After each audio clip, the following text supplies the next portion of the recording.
everyone, and thank you so much for tuning in to today's podcast. On today's show, we have the amazing Melanie Goldman. She's been diagnosed with BPD about 8 to 10 years ago and has been on an inspiring recovery journey. She's now getting her master's to become a psychotherapist.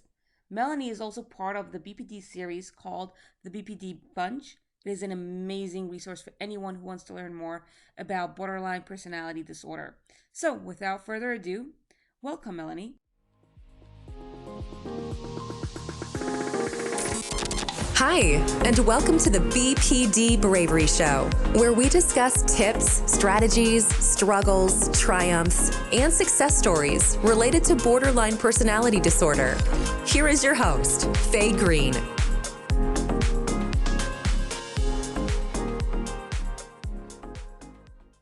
Do you want to talk about how you were diagnosed with BPD, like how you found out that you had it, how it all Yeah, started?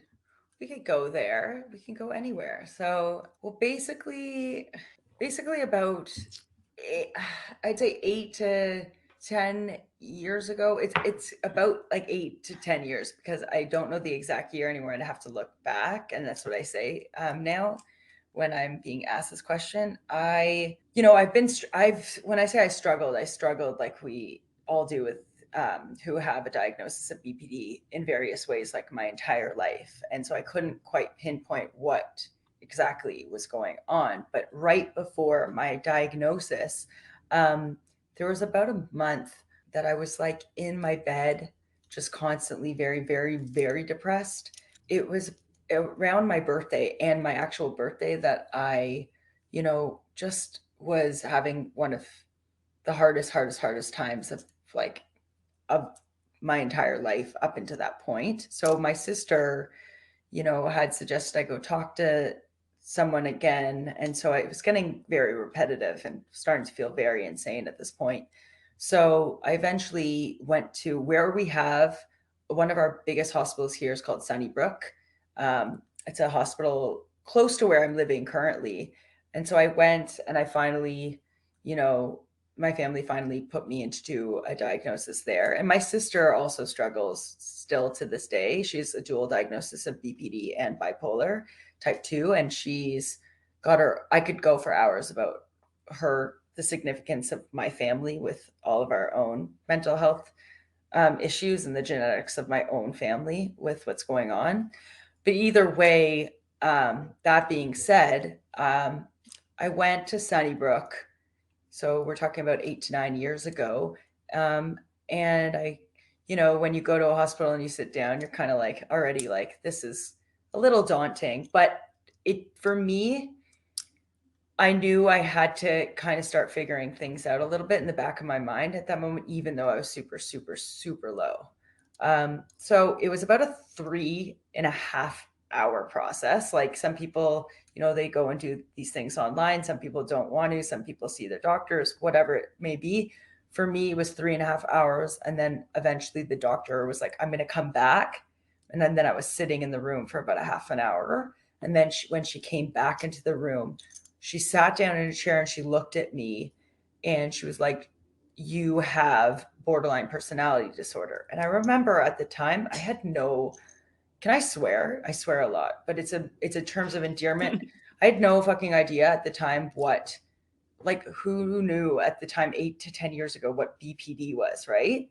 So, but even her face, like she wanted to tell me it, but she didn't. I could tell like she was like you have borderline personality disorder, but it was almost like when someone announces like you have like chlamydia, you have, you know what I mean? Like when someone's like, you have, and I'm like, what? Like, you know what I mean? Because it's like 3 hours, she leaves the room, she comes back, and I'm like, really? Like, come on. So, but either way, I'm kind of looking at her like, okay, so what does this mean? Then we have another booklet she gives me. So you're already at this point sitting there, booklets, testing, right? So it's a lot. It's a lot. So for anybody who's listening, this isn't to scare anybody because I need you to understand the reason I'm on this show to begin with, the reason I'm telling you this process is because 8 years ago, I would never even have thought I would be even remotely as happy, and the word is happy, and feeling the way I feel some days that I do now, and in functional recovery the way I am now. So let's get back to where that spot. Um, you know, this booklet she hands me is basically a process that I'm going to be doing myself, because at this point, she's going to help me, but I don't really know her, right? She's a doctor in a hospital, but here's a list of therapists that are available in Ontario close to me that are DBT therapists. Here's lists of DBT groups. Here's information she's going to start giving me, right? That I'm going to have to start understanding what BPD is, the resources in Ontario. But at this point, I don't even know what BPD is. Like, you get what I mean? So at this point, I'm like, what the F is going on? But I can tell you in that moment, there was a very big sigh of relief, because it's like, and I'm sorry to use the example of chlamydia, because the reason I said chlamydia is because when you have an itch, or you have something that's bothering you, or you have something that you don't understand, your whole life that you're too deep, or you're too sensitive, or you're so depressed for a month and you can't get out of your bed, and you're that little kid in a classroom talking to the other kid in the corner, and your teacher's right in literal second grade. Melanie's in the corner trying to talk to the kids again about their problems, like literally since grade 2. Like, there's not a moment in your life where you're not trying to figure out what's wrong with you, when there's nothing wrong with you, but there is obviously something to be figured out. So at this moment, I'm going, oh, okay, well, this is actually my saving grace. Whereas somebody else might get a diagnosis and go, I don't want this. I don't want this. I don't want any part about That this, was right? me. Yeah, like somebody else goes, I don't want this. And people laugh at me all the time, because you know what? I didn't say I don't want this. I looked at her and I go, thank God I know what's up. Like, thank God, because a lot of the time you go to doctors and you go to therapists. It's like, now I'm studying to be a therapist, but you go, and sometimes you walk out of a therapist's office, or you walk out of a doctor's, and you go, did anybody even help me? Is anybody even helping? Is anybody even listening? But at this moment, I go, and I started reading the pamphlet, and I go, yep, I'm angry. Yep, I disassociate. Yep, I'm impulsive. Yep.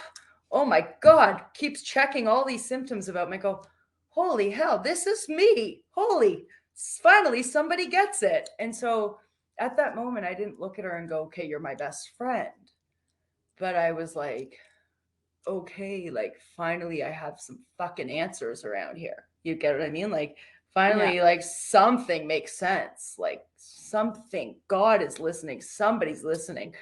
Like, it might not be the answer I was looking for, because sometimes people want to fight what they don't want to have, but what we resist will only persist unless we take it and we work it and we make it our testimony. And at that moment, I realized I got one option to better my life. You know what I mean? To make it my life's path is to figure this out.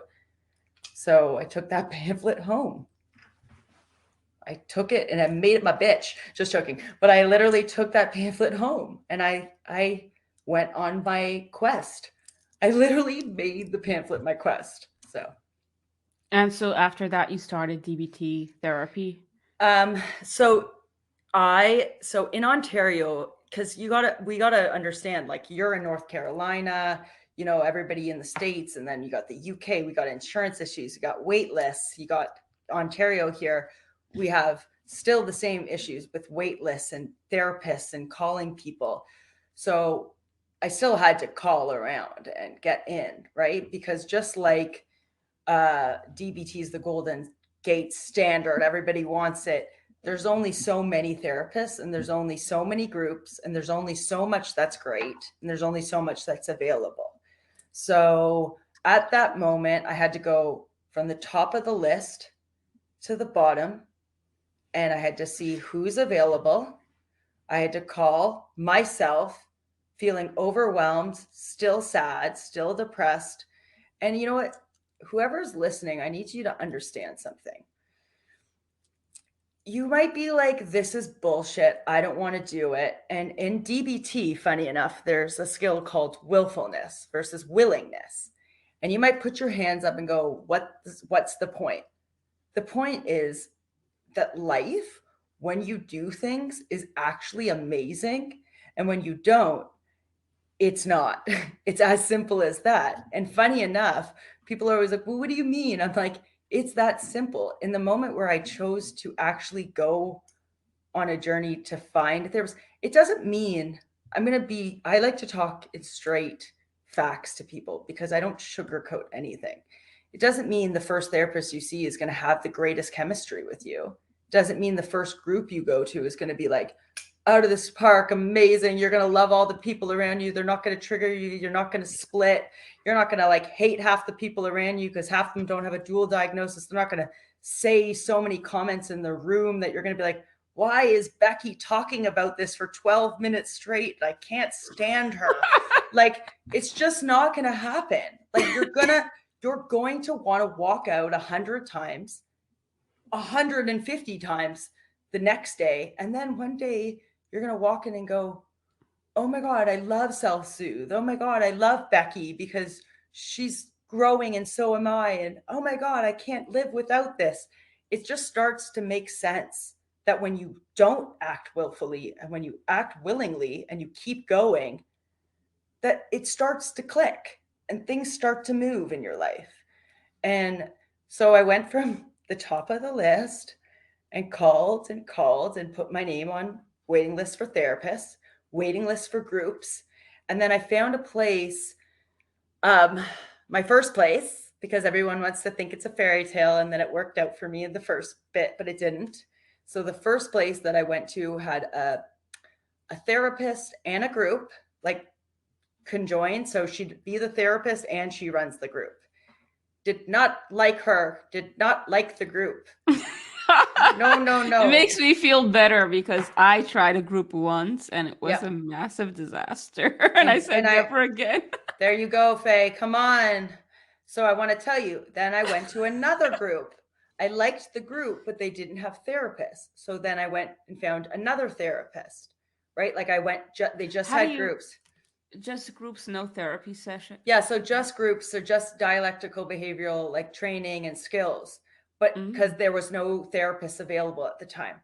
Then I got so excited because I found another center that had both therapists and groups, like conjoint, because I'd been waiting for like maybe 8 months at this time, and both ding dong, amazing therapists and amazing group. So I just was so gung ho on not stopping until I found the best. And the last group and the last therapist was all Linen Hand certified. So the first one was, not the second one, and the third one was. Now, the reason I didn't like the first one was because the therapist was the same therapist who ran the groups and who was the therapist for me. I didn't have the best chemistry with her. It doesn't necessarily mean that she didn't have the best chemistry with Becky, right? Maybe Becky and her would have had great chemistry. I was also really early in my diagnosis and I had a problem with authority and a problem with the fact she was sitting so far away from me in the room and her clipboard was so attached to her hip. and she looked at me a certain way and her tone was a certain way and I tried to control her, and maybe if I went to her now, she'd be lovely, right?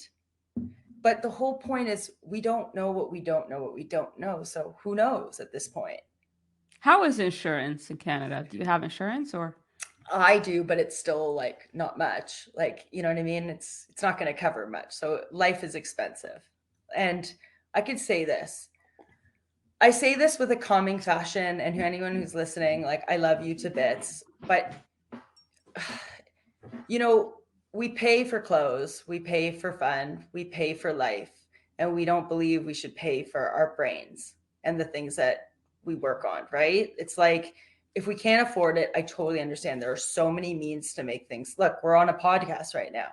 I'm going to give you a girth of information that's coming from my own therapeutic individual recovery. It may or may not help the person listening. There are a multitude of podcasts, multitude of audiobooks, multitude of free resources, books. There's so much free in the world. But whenever you can, if you can, even if you can't get full insurance or whatever the means to the end, I always say to people, like, it's so important to pay for your brain and your mental health, more so than anything else, more so than the Botox I've paid, like more so than anything, because it's not, you're not paying. This isn't, you're not, this isn't money, right? This is You're investing. your mental well-being. This is so you're happy. Like this is, and we deal with something that is so unexplainably like unpredictable every day, that is somebody that can sit with us. It's like you're, it's hard to explain how important it is over and over and over again. Now, once again, if this therapist is doing poop, poop, poop for you, then please don't be wasting your time and money.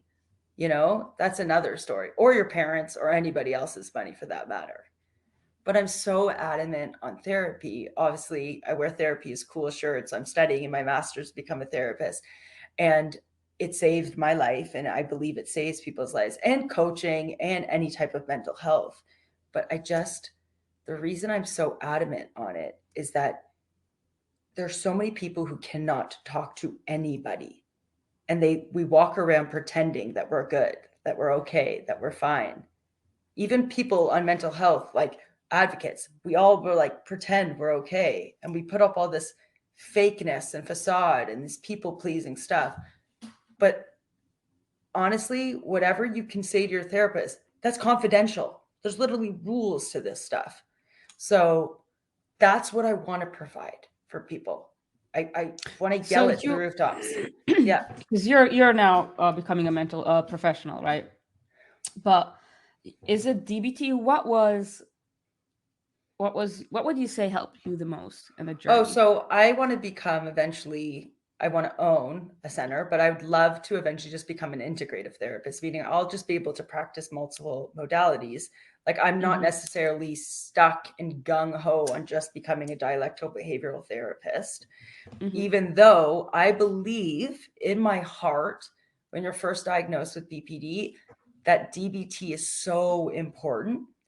I don't necessarily think if if you really don't feel for it, like, and you get a diagnosis and you try it out and you're like, it's not for me, it's not for me, it's not for me, fine. I just, in my soul, individually, I always say it's an individual recovery. It's not one size fits all. So if Faye, you go and you're like, sorry, DBT is not for me, I can't force you to try to feel your way through it. But in terms of interpersonal relationship skills, mindfulness, radical acceptance, the things that are so important for us to be working on first, then we can move on to integrative modalities like self-compassion and, acceptance and narrative. Whatever else helps you, EMDR, whatever, tapping, whatever else you need to do in terms of therapy, add it on or start with it, whatever you need. Because for me, a journey is not one way. A journey is not, oh, you believe in God, so I have to believe in God. Oh, you read this book, I have to read this book. It just doesn't work. It doesn't work like that. The 5 steps, oh, I'm going to follow these 5 steps, then I'll be okay. Yes. But you have to do work. And I believe the people that don't do anything and just sit there and say nothing works, I'm a mess, my life's a mess, I suck, everything sucks, the world's out to get me. Sure. Then the world's out to get you. I know a lot of people who tried DBT and found, and it didn't help as much as CBT. Now, I did DBT one-on-one years ago, about 12 years ago, maybe 12 years ago, I don't know. And it was super helpful at the time. And then I stopped practicing it. And after a couple of years of not practicing it, you forget it. It evaporates. I have the book, yeah, but it's just not there. And so at one point I was like, okay, I didn't do it in a group setting. Yeah. And so I'm like, I'm doing it in a group setting. Now, that group setting was a disaster. Now, for me, it was the opposite. I had the therapist that came with that group. He was amazing. Yeah. But the group was just a disaster. So that was it for me. But I do know a little bit about CBT because I had my therapist that worked, like, I've gone through so many therapists, but the one that worked out best for me, she was doing, she didn't teach me CBT. She did CBT therapy. I don't know what it means. She did CBT therapy, but she wasn't teaching me CBT. I don't know. I don't know exactly how it works. Yeah, she was the most helpful of all my therapists. So I've been looking back. Thinking of trying to get in a group. It's scary because I had such a horrible experience in my last, like, it made me, it literally made me suicidal. I felt, I don't know what it did to me. I and you know what's It I scared know, me. I know. You know what the thing with fear is, and funny enough, even in CBT, there's many different techniques, like even the fear hierarchy, like in exposure therapy. Like funny enough that you're talking about, I'm so scared to go back. I can't do On a it. group setting, In yeah, a group group setting. settings, I can I never do am. it. I, and I believe so much in my heart, Faye, in what fear is so closely linked to like this belief system that you've ingrained so much, this I can't system that you're going on and on. So funny enough, this fear that you're talking about, and like that you had that experience that is like so ingrained in you. And I've been talking about my own fears and like been like studying it for the past like 2 months now. And my biggest fear, like, I is literally for me is what other people think all the time. Like I live Hmm. with this fear all the time. So this fear of, oh no, Faye might judge me. Oh no, I might not. This is just, I'm just talking. So, oh no, I might not, become the greatest person of that I want in life. I might not get this great. I might not have this. I might not this. So, what we do with our fears, we wrap them so closely that we don't show up as our true selves. We don't show up to life the way that we truly want. And so we wrap so tightly to this fear and this belief that it becomes so ingrained in us every day that it becomes this, almost holds us down, right? And you had that experience, and I don't know where this experience started for me, but it started young, and it became, with my dad and this belief, and it kept happening and happening. What happened in that group for you, right, with this person or the people, it triggered something that happened, has happened with you many times before, right? This fear of, and I don't know what it is, whether it's rejection of yourself, rejection of other people, rejection of not being okay in group settings. And all I'm saying with that being is, once we allow ourselves to start unwinding what the fear truly is, of the why that fear exists. Do you know what I mean? And I started understanding why that fear existed for myself just lately, with my own self-compassion work, being, I don't truly love myself just for myself. So I'm always trying to impress other people and prove my worth, right? So I have this Hmm. fear. So this fear comes in, and I'm impressing people. I might even be doing it now, right? So once I stop giving a fuck, like literally, and I just myself, the fear starts to dismantle. And for you, I ask people all the time with fear, is to even beyond that group setting, that fear moment, right?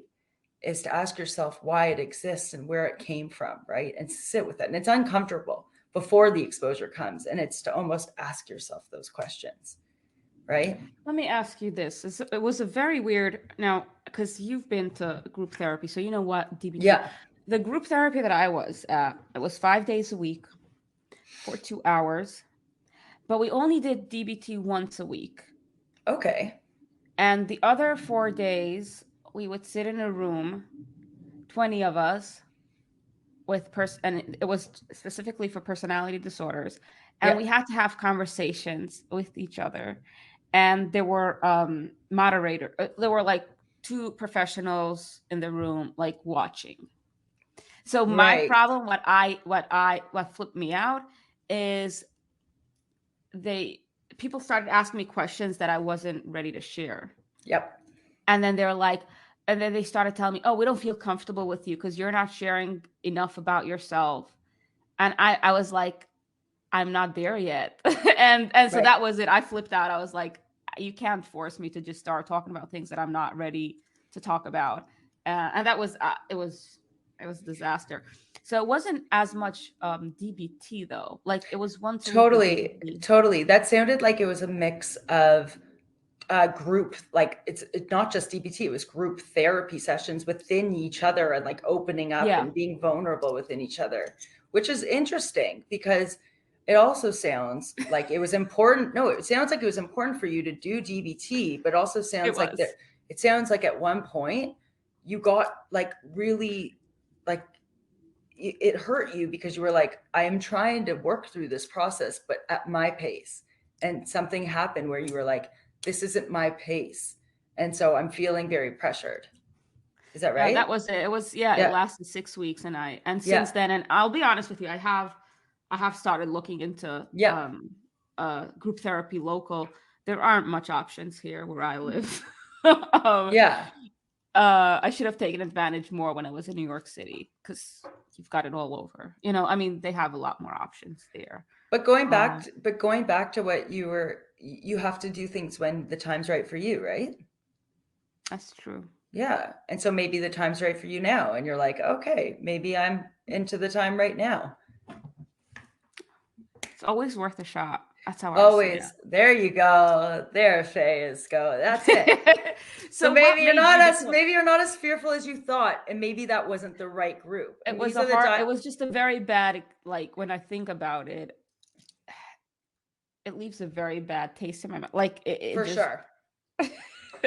And the dialectics there, funny enough, because we're DBT, right? Dialectics here is that you can have Right. bad experiences, but you can still be okay and move on and move forward, or whatever the dialectic there is. But I've had many bad experiences, but then also been able to have good memories from that same experience. Like I'm sure there was still good things that you learned within that platform, and you're going, all right, that group wasn't right for me, but are all groups wrong for me? No, not necessarily. You're basically just said not all groups are wrong for me. I do have a fear, which you accepted and acknowledged, but not all groups are wrong. But that group wasn't the best group for me, which is exactly what I also had to do. I had to step back, observe my first group, and go, that was a fucked up group. I didn't like the therapist for me. I'm going to try again. It was a lot of stepping back, having fear. I'm sorry because your experience sounded very traumatic for you, and that is very technically hard to just step back and go. So whatever process, again, individually you need, like I said, it's an individual process of recovery. Just because Melanie, me, it works for me quicker or this way, or doesn't mean Faye needs to go back in the saddle right away. But when you're ready, that's the whole thing of exposure. Maybe tomorrow, maybe next week, right? So, what made you choose that profession? Okay, I want to help people.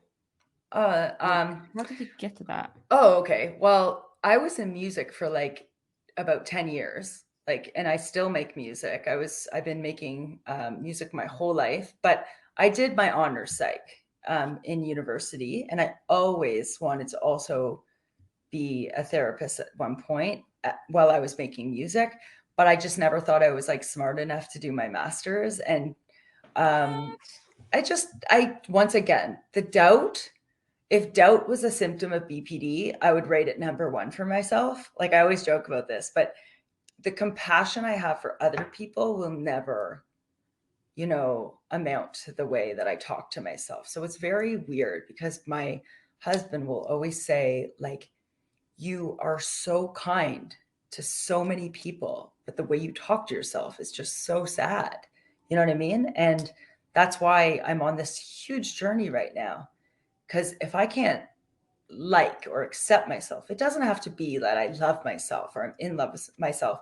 But if I can't embrace all the parts of me and hold on to them and even honor them, then I truly believe that that's the missing piece of me. So I think I've always spoken to people, literally, like I said, since grade 2. I've always been deep. I've always been told I cannot be surface. I don't know how to have surface conversations. So I think I always wanted to be a therapist or help people. Um, and so now I was like, okay, I'm going to try to go into my master's. I'm going to figure it out. And so I'm just going one day at a Good for time. you. Yeah. Good for you. Um, and so you'd say you're in the recovery. Like when it comes to BPD, what would you say? You're recovered? You're in the recovery like how does So, that work? so when I'm asked these questions, because in the research format of it all, people ask you, are you in remission? Are you in functional recovery? Where are you in the symptoms? Yeah, I don't understand the difference. Yeah. So, I mean, if for me, I don't exhibit the symptoms chronically. I exhibit less than just say 5. So I would be, but I Good for don't, you. I don't talk like that. So I don't say words like cured. I don't say words like remission. I say Mhm. I'm functionally recovering. I say words like I'm managing. I say words like fighter. Like I have fighter on my arm. The reason I don't love to identify with words like cured or remission or even terms, I love the term borderline personality disorder. I love the term BPD, and I love the term manage. I love the term fighter, and I love the term functional. And I love those type of terms is because look, and I use really weird examples, and I'll probably use these forever. It doesn't matter about my mental professional background, is because I believe so wholeheartedly day-to-day processing and again, individual recovery. So I I have a terrible thing happen to me, or I have a terrible loss in the family, and it makes me spiral for like a month.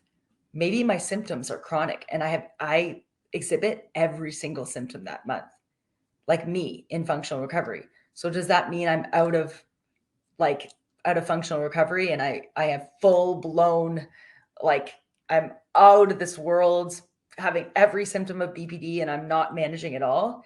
My point being is that if I level myself to a place where I am cured or in remission, then when I have something that happens in my life, or a terrible day, or a terrible week, or a terrible month, because I'm human and we have those, then I'm going to have to account myself to these terms like remission and to these terms like cured. Meaning, am I doing better than I did last year? That's how I talk. Am I doing better than I did last month? Am I doing fucking awesome right now? Yes. Do I have bad days? Oh boy, do I have bad days. Do I have bad hours? Do I have bad weeks? And have I had bad months in the last 3 years? I have. Once again, I'm human. And so I love when people say they're also in remission and cured, because if that's what they identify with, and if that's what helps them, and it helps their identity because we have identity confusion, that's fine. But for me personally, I can't identify with that. It doesn't help me in my recovery. Oh, you're awesome. I fucking love it. I'll tell you why, because years ago I kept on ending up in the psych ward. You know, every few months I was back there in the psych ward, this psych ward, that psych ward, whatever. And I remember every time I left, I said, "This is the last time. You know, this is it. Like this is my last time."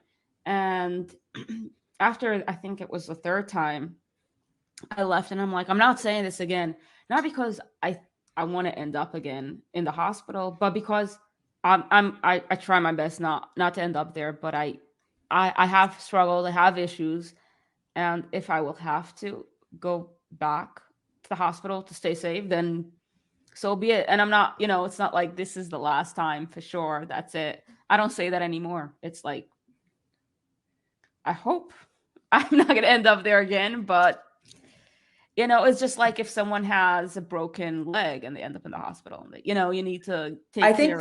I think this is the most important thing that we've spoken about so far for your listeners. Okay. This is going to be really helpful for your listeners. I've spent Just because I'm in functional recovery, or just because Mel Goldman looks a certain way, or Faye Green looks a certain way, doesn't mean when you're in the hospital the next day, people need to understand exactly what you just said. It's okay to not be okay, like in bold fucking big letters. And then what needs to happen after you're not okay is to fucking be compassionate to yourself. And what we're not is we're mean to ourselves. So what happens the day after we're in the hospitals, or the day after we're depressed, or the day after we take a day off that we wanted to be good, we beat ourselves up, people. And we need to stop that. And my husband literally feels so angry at me because I'm mean to myself. And the times that I was mean to myself only sustained the pain. The one thing I could say with my recovery that has been helping me has been accepting. And that's what DBT, radical acceptance, has been accepting. Yes, I have been in a trance of unworthiness. I have been in a trance of not understanding that life is not linear, that you will fuck up, that you may end up in the hospital, that you may get depressed, that you may lose your best friend, that you may not be able to control, that you may get an F on your test. But life also has beautiful things. You will get that house, you will get married, you will, see rainbows and stars and have beautiful dogs and have a beautiful life.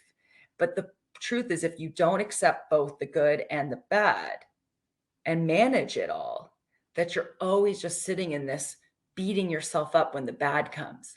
You need to love both the bad and the good. It's similar to what I'm doing with myself. If I hate myself, and I don't embrace those bad parts that I think are bad, just say, I hate my eyebrows, but I don't embrace my eyebrows, meaning I could look at my body as this beautiful vessel that lets me breathe, lets me stay alive. God gave me this body. I came out of my mother's womb. Okay, I don't love my mom all the time. Great. Let's go back. My body is this vessel that lets me breathe. So there, my eyebrows are on my body. Do I have eyebrows? Some people don't have eyebrows. Let's concentrate on what we can that is beautiful. Sometimes there's negative, sometimes there's positive. You get where I was going with that? If we can find that flow, that helps so much. It helps so, so much. So that moment you go to the hospital, what can happen is we could spiral out, we could split out, we could go out, or we could come back in. And we could just go, we're not going right back to the beginning. Because sometimes people go, because we catastrophic, we go, oh my fucking God, I'm back to the beginning of my recovery. No, you're not. You just had a bad day. You know what I mean? You just had a bad day. That's it. Do you have a tip for when you do have that negative or hateful self-talk, right? How do you just get out of that spiral? You know what? I do. You know what I do? I do. What do you because do? I'm working on it this week. I'm working on a whole bunch of challenges for self. And we don't have to work on the word self-love. It's called self-compassion, because self-love, especially for people with BPD, is like, are you kidding me at this point? I don't love anything. So what I would honestly say is find one thing right now, one thing this week. And if you can't in that moment, move off of it. So for myself, this is my tip. For myself, I like my sense of style. It's my sense of style. It's nobody You have an else's. amazing sense of style, though. Well, love you, Faye. But this, I know, for real. I appreciate. I look at those fancy rings. I love it. I love it. So and I always say to people, because you're going to hate a million things about yourself, because we're human and we can find a million things. But what's one thing? It could literally be, I love the way I talk to strangers. I love the fact that I can hold my dog and I'm so sweet to my dog. I love my left side of my nose. I'm serious. It could be the smallest thing. So when something hateful comes in your mind, just go to the one thing that you love. That you could be compassionate to yourself, and just keep going to that one thing. Just keep going to that one thing. Just keep going to that one thing for the day. Try that for the day. Because our mind will have over 50,000 thoughts come in that are negative. That's fine. But if you keep going to that positive, it will double. It will double it. So give me I can go right now. I really don't like my nose. I really don't love my lips. But you know what? I really love my style. I really don't love, the fact that my hair is thinner. Oh, I really love my style. You have to just keep coming back. You keep fighting it. And then what happens is you start laughing at yourself a bit and smiling a bit. Like I've been doing it all week. I've been compassionate to myself. But then I start embracing it. I'm like, well, you know what? Fine. I love my style. Fine. I love my style. What can I do with that? And I start thinking about my style in different But you ways. know what? I Every love time. your style too. But see, you know what? You're really good with compliments. You're really kind to me. You're a really kind person. So what can you do, Faye? Like, how can you remind yourself? And Because so, it's weird because I've been beating myself up the past couple of days, and I keep on telling some of my friends I'm a horrible person. I'm so bad. My dog Fluffy, he hates me. He wants a different home. He wants a different life. And I'll go on of and on course, and he on. probably loves you to bits. And Of I'm course. like, but Yeah. I'm convinced that he, Yes. he's upset that he ended up with me. He wants whatever. And they keep on telling me stop with this negative talk, and I'm like, this is all I can think of. Yes. It's like it takes up my entire Yes. brain. Everything, all my thoughts are like dark. And so to just find the one thought, one positive thing, and keep on going back to that every time you have the negative And it's thought. okay. And it's okay for them to come. Because sometimes when we're like, don't think about the elephant, we think about the elephant more. I'm not going to Oh, tell yeah. you to not have those negative, they're going to come. Let them keep flowing. But then it's about being like, oh, and I love my style. Oh, that's just the only reason I I'm love giving it. that tip right now is because self-compassion is so hard. And so I'm not going to tell you to do it like boom in your face. Like when I say I'm doing it for 6 months, I've been doing it for like 3 weeks now, and hardcore, and I've been doing it for like a few months before that. The dedication of self-compassion and self-work is a lifetime. So even this one exercise, you could do that for 6 months straight, and you're still going to have things that are negative that pop in. But then when you start noticing that one positive that pops in with it, you're like, oh, okay, that's cute. It's popping in with the negatives. It's like with mindfulness and you're here, it's about that river. Just let them flow. And then that one positive will just keep coming.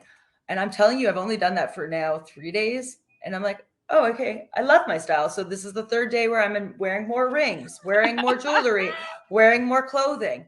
So what's the one thing that you can or can embrace? And if you can't do it in that moment, I suggest to the person who's doing this exercise, do not do it. Move off of it for that moment or that hour or that day. Don't force it. Never force anything. Oh my God, please do not force anything. Just don't. It's also individual recovery, right? Do you want another self-compassion exercise? I have another awesome one. Here, this is another really fun one that I love. Another beautiful one is what we don't take time to do is list our accomplishments, even if they're one or two in our life. So if you list out your accomplishments and read those, so if we go back and we list out our accomplishments and read them, then we can see what we've done. But this is what I wanted to. If you were to ask yourself, like, if you had no fears, right, and you truly loved yourself, this is the exercise. So what would you do differently? So just say, like, for me, you guys know, like I said in this whole episode, I have really poor self-worth. And, that leads into sometimes the habits that I make and the fears that I have and the things I don't do. So this exercise, even with the self-love and the self-compassion, it's asking you, what would you do differently in your life right now? Or what kind of choices would you make differently? So what habits would you have that you aren't doing now? What would you do differently? So all you have to do in this exercise is visualize it. You don't even have to do anything. So it's visualizing kind of this newer state.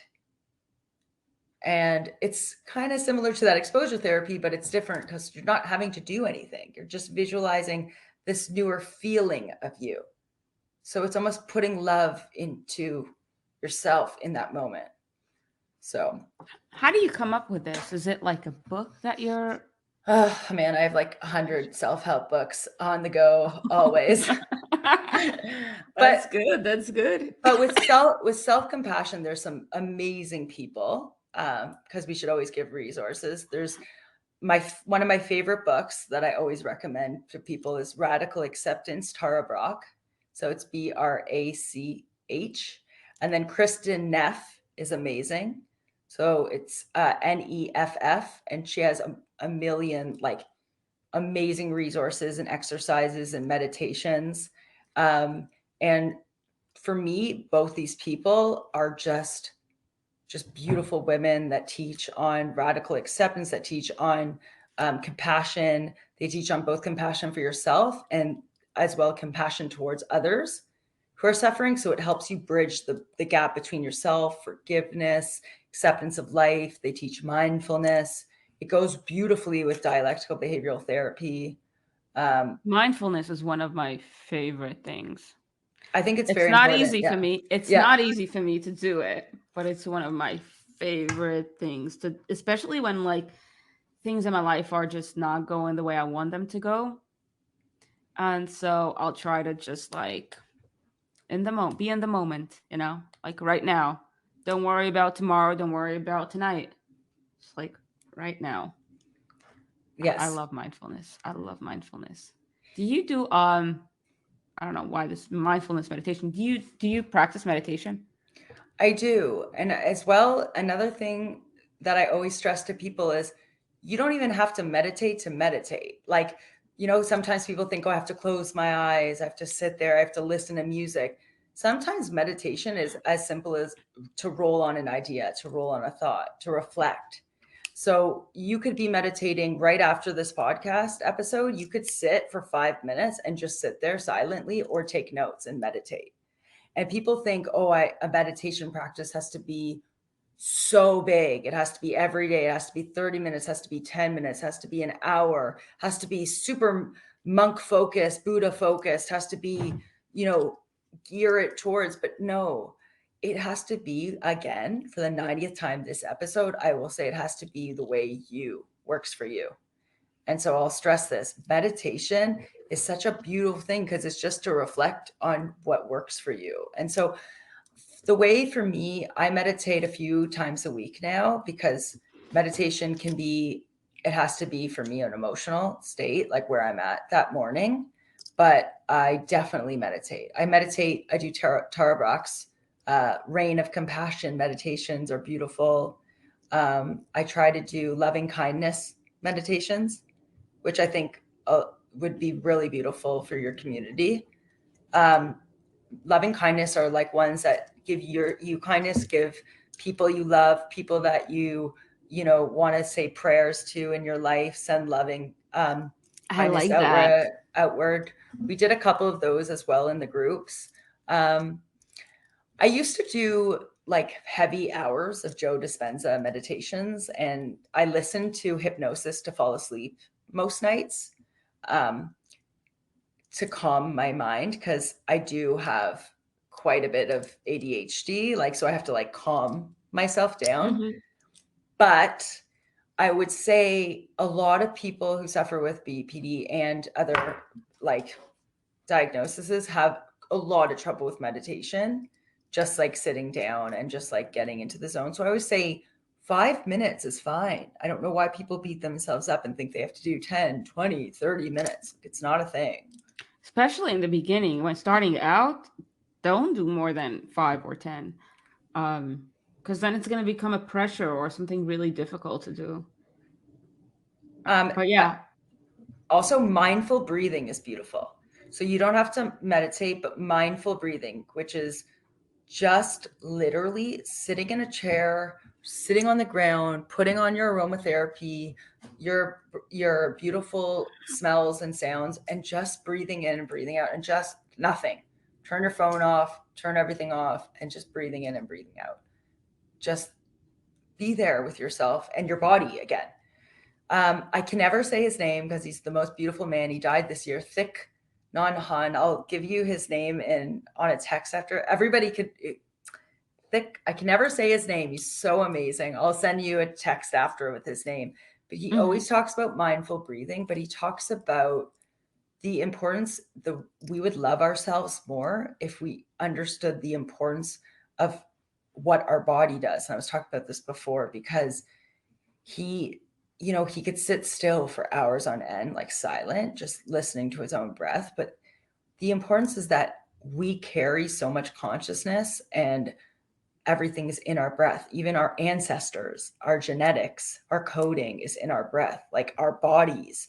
But what we don't ever do is stop and thank our bodies. We don't stop and fuel our bodies properly, physically thank our bodies, say, I love you, God, I love you, body.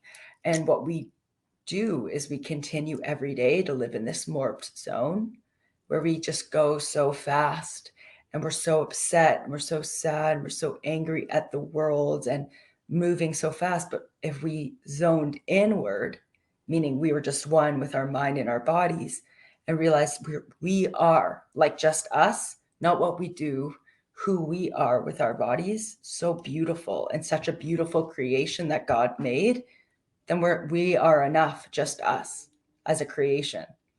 So I always think that's just a beautiful thing. You have so much wisdom. I mean,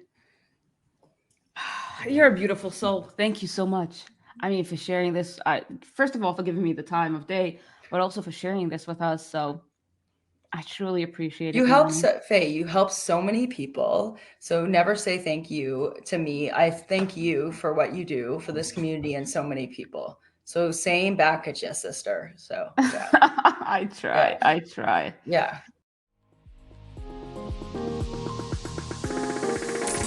Thank you so much for joining us on today's BPD Bravery Show. If you've enjoyed it, then like, share, and subscribe if you haven't already. Make sure to tune into our show every Monday and Friday. And remember, you are so much more than your BPD.